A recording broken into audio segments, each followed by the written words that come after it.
pertumbuhan ekonomi Indonesia diprediksi hanya di angka 5%. Kemungkinan terjadinya resesi ini semakin besar. Sedia payung sebelum resesi. Assalamualaikum warahmatullahi wabarakatuh. Salam sejahtera bagi kita semua.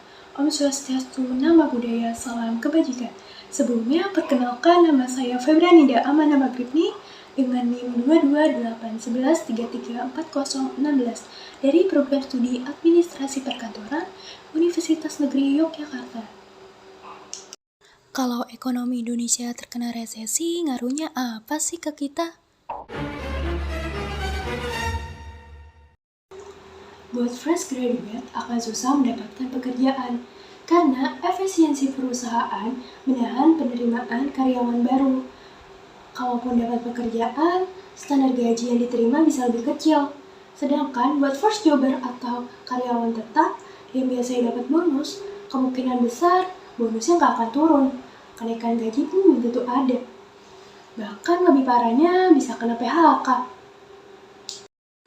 Menjelang akhir tahun lalu, Pak Jokowi bilang ancaman resesi global udah di depan mata. Semuanya pertumbuhan ekonomi global mengalami perlambatan dan kemungkinan terjadinya resesi itu semakin besar. Sebelum panik, sebenarnya analogi resesi itu seperti apa sih? Simpelnya, resesi itu adalah perluasan ekonomi. Ibarat karyawan yang sedang sakit, lemes kan, tapi masih bisa bekerja walaupun gak maksimal. Dan akhirnya banyak kerjaan gak ke-cover.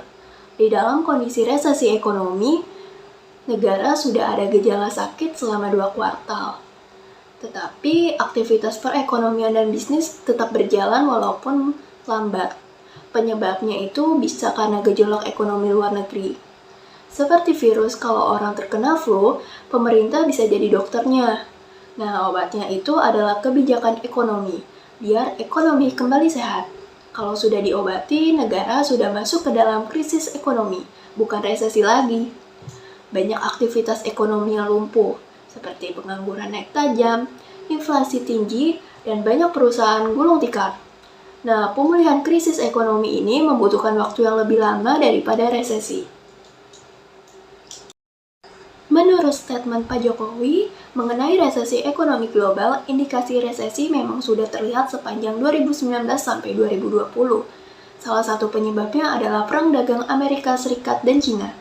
Akibatnya, ekspor dua negara itu melambat.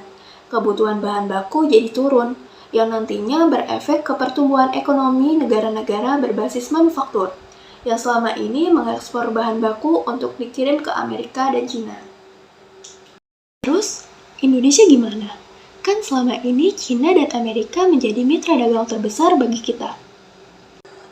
Ke Cina, Indonesia mengekspor kelapa sawit dan batu bara. Sedangkan ke Amerika, Indonesia mengekspor tekstil dan karet. Dengan kondisi perang dagang seperti ini, permintaan barang kedua negara tersebut ke Indonesia ikut melambat.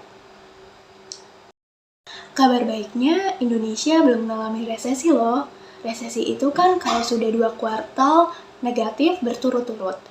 Nah, meskipun pertumbuhan ekspor melambat, pertumbuhan ekonomi kita masih positif di angka 5%.